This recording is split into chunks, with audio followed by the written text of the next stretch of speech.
Hi, friends. Welcome, welcome. Here we are, day 16, A Path of Purpose. And today, let's talk about communication. Are you a good communicator? Do you hesitate to say what you are really thinking or feeling? So, we all want to be loved and liked, right? And so often we hesitate to be ourselves with the people around us, especially when it's someone new, maybe someone you're just being introduced to, and you hesitate to say what you're thinking or feeling. You hesitate being you. And so, and why do we do that? Well, we think they're going to be mad at us for what we say. They're going to think that what we say is stupid. You know, we have all these things that go around in our minds. And the results is we end up bottling up those feelings, and we start in self-rejection, not liking ourselves, and no one would want to be my friend, and no one wants to hear what I have to say. The list goes on, right? And it's because we hesitate to communicate. So, what did I write here? So how do we become good communicators? It's a job, right? You know what? I didn't look up what communication means. I should do that. Because I know in college, I had to take a class called communications. It's kind of a weird, you know, class title, right? So I'm going to look it up, communication definition, see what it says. Okay, it says the act of communicating, transmission, the exchange of thoughts, messages, or information as by speech, signals, writing, or behavior. So, that's a good definition, right? Because it's really expressing who we are. And like he said, it might be through words, it might be through signs. And so my granddaughter is deaf. And when she was little, she learned sign, but she did get cochlear implants. And so actually she has a choice, right? She can choose to hear, or she can choose to sign to communicate. So that's pretty cool. I really like that. So now we know what the definition of communication is. So it's expressing who we are, our thoughts, our feelings, right? So, um, so we need, I experienced a new type of friendship 10 years ago. And up until that point, I think I was a fairly good communicator, and I had friends that I could have deep conversations with. But this friend took me to a deeper level. They taught me that asking questions, being curious, and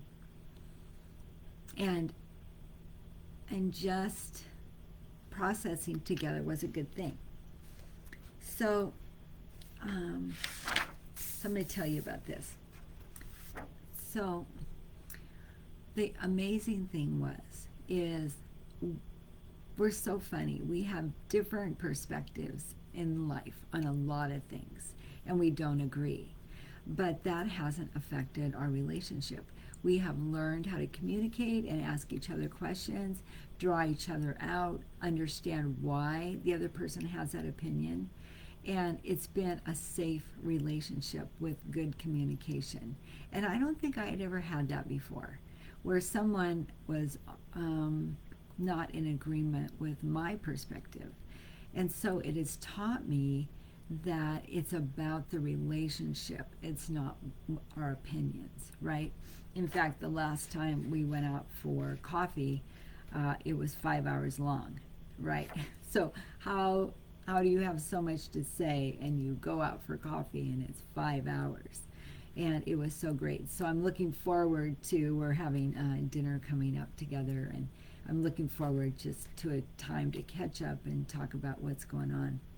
But let's talk about how do we become good communicators. So I wrote down, let me see, what did I write down? I wrote 5 things down, right? This isn't research. This isn't going and looking up everybody else's opinions. This is my opinion, okay? So I put, first and foremost, we must know that the other person's opinion or reaction to me is not my fault. How they react to me is their perspective, their choice, right? And so I haven't done anything wrong or right for them to react to me like that. I don't need to receive their reaction. If they don't like what I had to say, then they can agree or disagree, right? It's not a thing of like or don't like. It's a thing of agreeing or not agreeing. It doesn't matter. The second thing I wrote down is know that your opinion and what you have to say matters. Too often we don't say what we think, and we worry about thinking that it doesn't matter, when the truth is what we have to say is important, right? We each have important things to say, and so we need to be good listeners to each other. Third, be honest. Say how you feel or what you're thinking.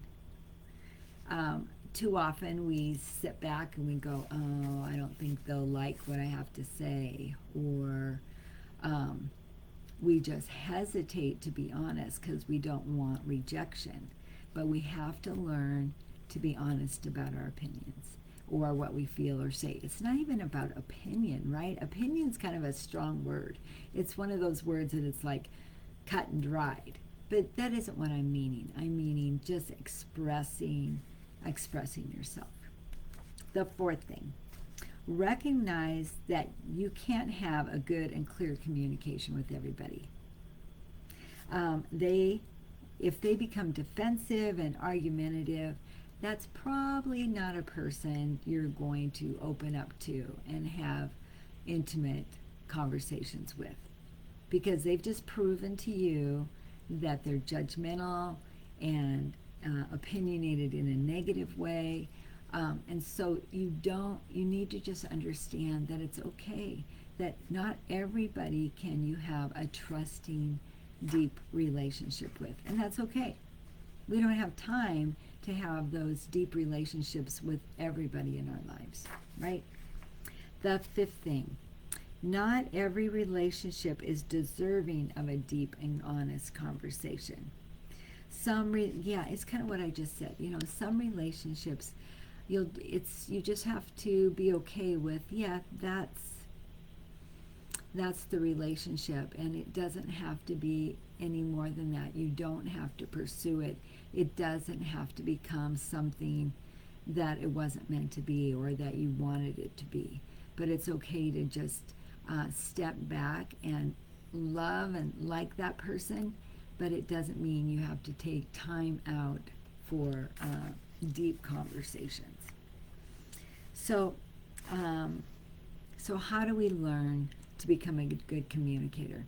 Well, it's going to take vulnerability and risks, right? If we're the quiet one back in the corner at a gathering and we don't want to step out and talk to anybody, and we just hesitate. So what helped me with that, I have never really been shy, but I have been fearful of communicating because of what if they don't like me. So what I started doing years ago, it's funny that this just came up in my mind. Years ago, I would go to an event and I would have to be purposeful to think of a question I would go ask somebody. So I would look around the crowd and maybe see somebody that was alone or just sitting there, and I had to realize that, okay, they're feeling alone, and so I can step out of my loneliness and I can engage. And that actually taught me how to overcome fear of pursuing a relationship and asking questions and befriending people. So that's a good way to do that. And one thing that helps too, and you guys, anybody that knows me knows that I'm quick to say things that I'm thinking because I've overcome the fear of rejection, and not so much rejection, but fear of saying the wrong thing. And I still do it. But um, but say what you're thinking, but take a minute. And what I'm thinking, is it profitable? Is it worth saying? Do they need to hear what I have to say? Because that's true too, right? Not everybody has to hear what I have to say. Sometimes it just doesn't matter.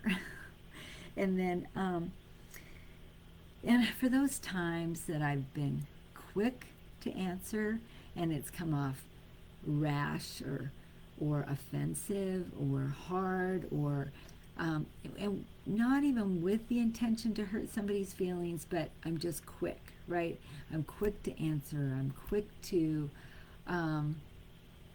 respond to the circumstances, and I've had to go back and apologize and let them know that that is not what I intended. And so I'm still learning. You would think at 65 I would know how to communicate with better I don't know, patience or something, right? But I don't all the time. And so just learning to think about what I'm saying and take a minute and pause before I say it, especially in a stressful circumstances where I'm reacting. I don't want to react, right? I want to respond kindly. So I hope that gives you guys some new thoughts about how to communicate and how are you, ask yourself, how are you communicating to those around you, your loved ones, your spouse, your friends, your kids. That's a big one. Kids, that's huge. And coworkers, just everybody in your life. Think about how you are communicating and what you are communicating. Okay? All right, you guys. Thanks for joining me today on day 16. The days are going by quickly. I can't believe that we've been together 16 times already. But have a great rest of the evening, and we will talk tomorrow. Bye.